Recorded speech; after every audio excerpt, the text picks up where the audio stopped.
नमस्कार दोस्तों। आज हम बात करेंगे कुछ छात्रों के जो फॉर्म भरे हुए थे। अजीम प्रेम जी देख सकते हैं आप। आज हम इसी के बारे में बात करेंगे जिन लोगों के फॉर्म रिजेक्ट हो गए हैं, जिनका नॉट सिलेक्टेड का ऑप्शन आ रहा है अभी। ठीक है, देखो दोस्तों, अगर आप चैनल पर नए हैं तो चैनल को सब्सक्राइब और फॉलो कर लेना, और वीडियो चाहिए तो लाइक कर लेना। ठीक है दोस्तों, और दोस्तों में शेयर जरूर कर देना जिससे उनको भी ये जानकारी मिल सके। चलो हम बात करते हैं इसके रिजेक्ट होने के कारण। आप फॉर्म तो भरवा लेते हैं, लेकिन उसके कंप्यूटर पे आप जाके इसके बारे में पढ़ते नहीं हैं कि इसमें क्या दिक्कत है क्या नहीं है। आप बस दुकानदार क्या करते हैं, जो शॉप वाले होते हैं वो तो लाए, उन्होंने देखा और भर दिया, जो उन्होंने मांगा वो भर दिया, उसकी कंडीशन नहीं पढ़ते हैं। आप नहीं समझे उसके नियम। तो हम आज उसी के बारे में पढ़ेंगे।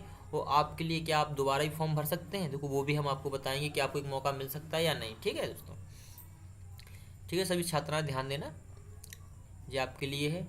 चलो हम बात करते हैं कंडीशन। ठीक है दोस्तों, जैसे कि आप यहाँ देख सकते हो इसके रिजेक्ट होने का कारण मेन क्या है। अगर आप वीडियो में नए हैं तो चैनल को सब्सक्राइब जरूर कर लेना, और वीडियो अच्छी लगे तो लाइक कर लेना। ठीक है दोस्तों, आज हम आपके बारे में इसी कंडीशन के बारे में बता रहे हैं।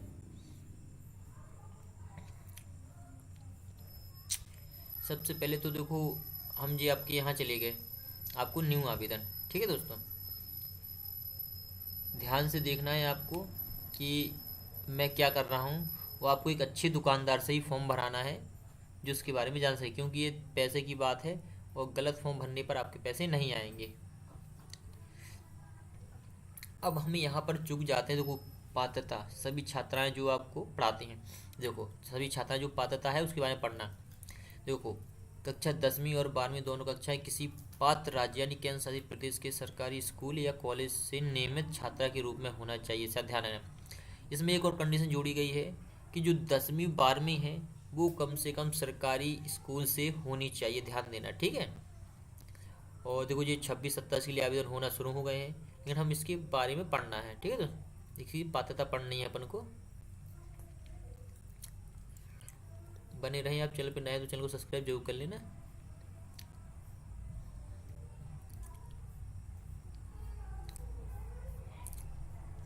हाँ देखो दोस्त, इसके मुख्य जरूरी काम क्या है। देखो यहाँ पे लोग भूल जाते हैं कि हमको करना क्या है। देखो, जरूरी दस्तावेज, इसको बहुत ही आराम से आपको सुन के फॉर्म भरना है। जो कंप्यूटर वाले हैं, जो नए कंप्यूटर वाले हैं या पुराने कंप्यूटर वाले हैं, आप छात्रों के फॉर्म भर देते हैं बिना कोई सोचे समझे, और फिर उनका कुछ आता नहीं, ना पैसा आता है। ठीक है दोस्तों, तो इसलिए आपको बहुत समझ के ही कार फॉर्म भरना है सामने वाले का। इसलिए इस वीडियो को पूरा देख लेना अच्छे से, और आपको उसी आधार पर भरना है फॉर्म। सबसे पहले तो देखो मैं आपको बता दूं, पासपोर्ट आकार का फ़ोटो होना चाहिए। देखो यहाँ पर 2x2 इंच की एक फ़ोटो रंगीन होनी चाहिए, जो कि स्कैन कॉपी होनी चाहिए। ध्यान दें, ध्यान रहे कि यह फ़ोटो 6 महीने से ज़्यादा पुरानी नहीं होना चाहिए। इस फ़ोटो में आवेदक के चेहरे का सामने वाला हिस्सा साफ साफ दिखाई देना चाहिए। अब ध्यान देना, अगर आपका जो स्कैनर है, कई लोग 200 DPI 300 DPI पे करते हैं तो चेहरा साफ नहीं आता, और ज़्यादातर लोग यही काम करते हैं। ठीक है, ध्यान देना।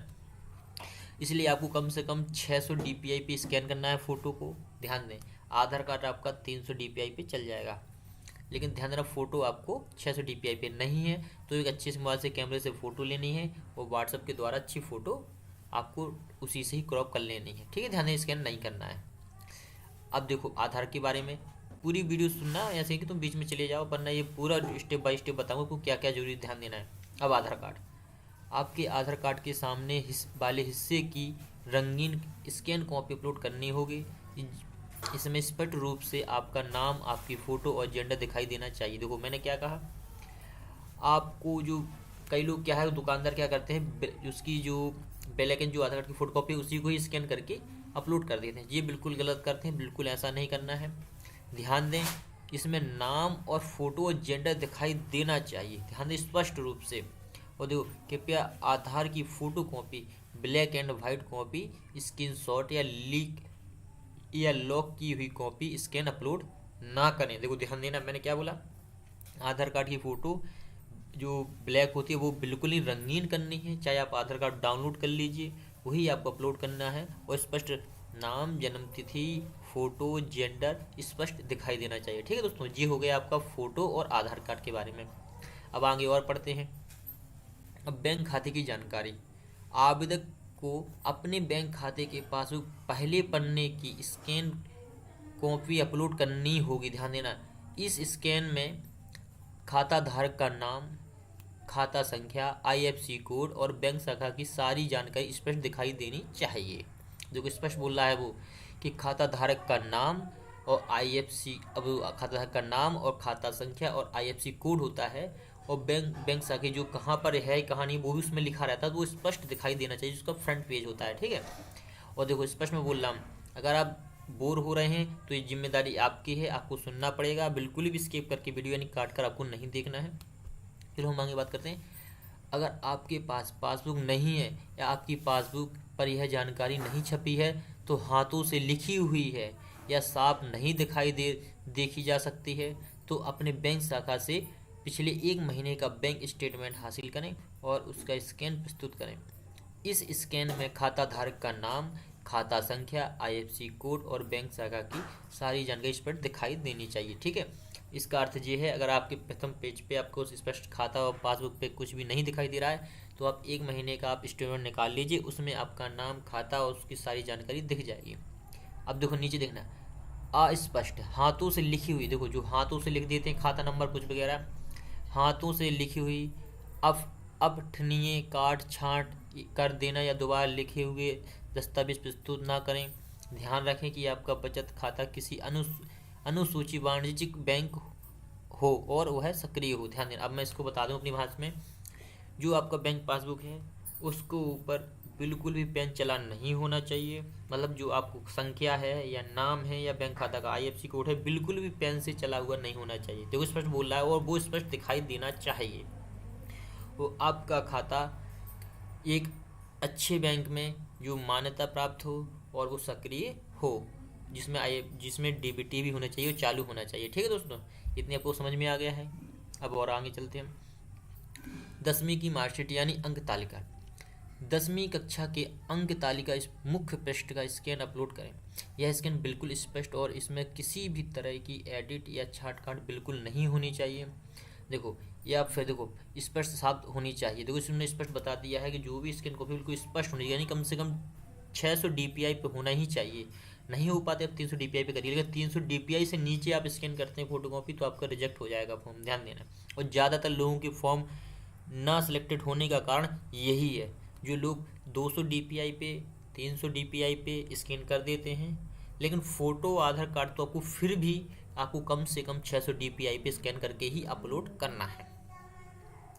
ठीक है दोस्तों, मैं इस पर बता दूं, इसमें कोई भी अगर 10वीं बार में या कोई फ़ोटो प्रिंट कॉपी या ली हुई छांट काट किसी भी इस प्रकार की एडिट इमोजी कुछ भी हो वो साफ पढ़ने योग्य नहीं होगी, तो आपका फॉर्म स्पष्ट रिजेक्ट कर दिया जाएगा, यानी आप नॉट सिलेक्टेड कहलाओगे। ठीक है, उसी प्रकार से आपका 12वीं में भी आप पढ़ सकते हैं। अब हम आगे की बात करते हैं। कॉलेज या विश्वविद्यालय में प्रवेश का प्रमाण। अपने कॉलेज से प्राप्त प्रवेश शुल्क फीस की रसीद, देखो जो आपकी फीस जो रसीद कटती है, तो वो या बोनाफाइड प्रमाण पत्र जो उसी में होता है, फॉर्म भरते समय आपको मिलेगा, डाउनलोड हो जाता है, आप जाके उस पर सील साइन करवा सकते हैं। ठीक है, प्रमाण पत्र लेकर अपलोड करें। इस दस्तावेज पर आपका नाम, कॉलेज का नाम, की जा रही डिग्री का नाम यानी अकादमिक वर्ष और कोर्स के शुरू होने की तारीख ध्यान देना। ठीक है, दस्तावेज के साथ जारी होने तथा जारी करने वाले पदाधिकारी की सील बिल्कुल स्पष्ट दिखाई देना चाहिए। किसी भी तरह की काट छाट या एडिट किए गए दस्तावेज की स्कैन कॉपी अपलोड ना करें। तो वो स्पष्ट बोल रहा है वो कि जिसमें अगर बोनाफाइड के लिए अलग बोला है उसने समझना, एक प्रमाण पत्र जिसमें करवाना पड़ता है, आप दुकान पर आइए, किसी कंप्यूटर वाले पास जाइए, या फिर जो कॉलेज में अपने एडमिशन रसीद ली है वो स्पष्ट उससे 600 DPI में स्कैन करवाइए और उसको अपलोड कराइए, तभी आपका फॉर्म सबमिट हो सकेगा और आपका सिलेक्टेड हो सकेगा। ध्यान देना, ज़्यादातर लोगों का रिजेक्ट होने का कारण यही आया है। अब छात्रों, आप लोगों को पता चल गया है, जो कंप्यूटर वाले हैं जो फॉर्म बस भर देते हैं फटाफट किसी का भी और उनका सिलेक्टेड नहीं होता है। इसलिए दोस्तों ध्यान देना आप लोग, और छात्राएं आप चाहें तो अभी दोबारा फॉर्म उसे दोबारा भरवा सकती हैं, क्या पता आपका सिलेक्टेड हो जाए। इसलिए आप बिल्कुल भी परेशान ना हो। आज ही दुकान चालू हो चुके हैं, मैंने देखा है, आपको शायद एक मौका और मिल रहा है, इसलिए ध्यान दें, आप उस फॉर्म को दोबारा भरवाइए। ठीक है दोस्तों, अगर चैनल पे नए हैं वो आपको ये मेरी जानकारी संबंधित आपको जो मैंने जानकारी दी है, अगर आपको लगता है कि आपके योग्य रही है, आपको अच्छा लगा है कि आपको इससे मेरी तरफ से आपको छोटी सी भी जानकारी मिली है, तब चैनल को सब्सक्राइब जरूर कर लेना। उस जब तक के लिए धन्यवाद। जब तक कोई नई जानकारी आती है हम फिर आपको इसी चैनल के माध्यम से आपको अपडेट कराएंगे, अभी अवगत कराएंगे। धन्यवाद।